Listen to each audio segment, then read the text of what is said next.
गैर भाषा में बातें करता है, वो प्रभु से बात करता है। भेद की बातें आत्मा में होके बोलता है, ये वो गैर भाषा है। इसलिए तो इसे गिफ्ट बोलते हैं, इसलिए तो इसे हथियार बोलते हैं। इसलिए तो कहते हैं जो गैर भाषा में प्रार्थना करता है वो अपनी उन्नति करता है। विश्वासी का पहला काम है पवित्र आत्मा से भरना। वचन कहता है जब पवित्र आत्मा उन पे उतरा वो गैर भाषाएं बोलने लगे। लोग बोलते हैं जब उन्होंने गैर भाषा बोली थी 120 लोगों ने, तो बाहर जो पेंटिकोस मना रहे थे उनकी भाषाएं बोली थी। आज ऐसा क्यों नहीं होता? क्योंकि पवित्र आत्मा कोई तोता नहीं है जो रटी रटाई एक ही चीज करेगा या एक ही काम करेगा। एक चर्च में मैं आपको बताता हूं पवित्र आत्मा की गैर भाषा किस लिए होती है।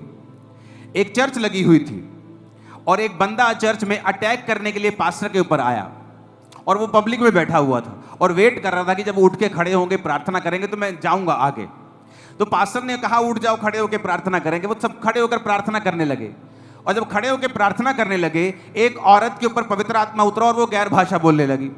और वो जो आतंकवादी था वो हिंदी समझता था, लेकिन था वो यहां का नहीं, वो दूर किसी और देश का था और उसकी अपनी एक भाषा थी। और जब वो औरत पर गैर भाषा उतरी, वो गैर भाषा में उसकी भाषा में बोलने लगी। ये आदमी जो फलाना फलानी शर्ट डाल के चर्च में आया है, ये पास्टर को मारने के लिए आया है, इसे पकड़ लिया जाए। वो डर गया, कहता है इन्नू की में पता लग गया यार मैं इथे आया। वो इतना डर गया कि उसने अपना जो विचार था मारने का वो छोड़ दिया। और बाद में मालूम हुआ जब उस औरत को बुलाया गया, वो उसने अपनी गवाही दी कि मैं ऐसे ऐसे पास्टर को मारने के लिए आया था। और उस औरत को बुलाया गया, उस औरत को पूछा कि तेरे को ये भाषा आती है इसकी? कहती नहीं मेरे को इसकी भाषा नहीं आती। कहता तेरे को मेरी भाषा नहीं आती, तुम मेरे को कैसे बोल रही थी फिर कि ये फलाना हरा बंदा आया, इसका नाम ये मारने के लिए आया पास्टर को, ये इसके जेब में ये, तू कैसे बोल रही थी? कहती मेरे को नहीं पता, मेरे को पवित्र आत्मा की गैर भाषा उतरी और मैं बोलने लग गई। तो पवित्र आत्मा वचन कहता है जब आप पहला कुरिन्थियों 14 उसकी 2 आयत में पढ़ते हैं, जो अन्य भाषा में बातें करता है वह मनुष्यों से नहीं परंतु परमेश्वर से बातें करता है, क्योंकि उसकी कोई नहीं समझता, क्योंकि वो भेद की बातें आत्मा में होकर बोलता है। पहली ये लाइन। दूसरी लाइन हम पढ़ेंगे 22 आयत को। इसलिए अन्य भाषाएं विश्वासियों के लिए नहीं परंतु अविश्वासियों के लिए चिन्ह है। अविश्वासियों के लिए चिन्ह है। हालेलुया।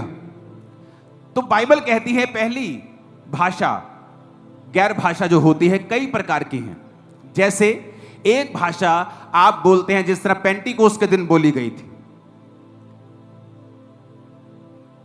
और वो कह रहे थे कि ये कैसे मेरी भाषा बोल रहे, अरे हिंदी बोल रहे, और पंजाबी बोल रहे, और भोजपुरी बोल रहे। जब पास जाकर देखा ना तो वो भोजपुरी है, ना वो हिंदी है, ना वो पंजाबी है। कहते पवित्र आत्मा ने गैर भाषा बोलने की ताकत दी और वो अपनी उनकी भाषा में प्रचार कर रहे थे जबकि उनको उनकी भाषा नहीं आती थी। लेकिन हर बार पवित्र आत्मा ऐसे नहीं करता है। कई बार एक बंदा रात को उठ के बैठता है, बेचैन होता है, कहता मेरे को बेचैनी क्यों है, ना मैंने पाप किया ना मैं कोई प्रॉब्लम है। वो गैर भाषा में प्रार्थना करता है। फोन व्हाट्सएप नहीं होते थे तब, और थोड़े दिन बाद उसका सगा भाई मिलता है और बोलता है कि फलानी रात को मेरे को हार्ट अटैक टाइप एक चीज हो गई थी, मैं मर गया था। कहता उसी रात को पवित्र आत्मा ने मुझे उठाकर गैर भाषा में प्रार्थना करने के लिए कहा था। हुआ 3 घंटे बाद मैं जी उठा, मेरे को जान आ गई मेरे को।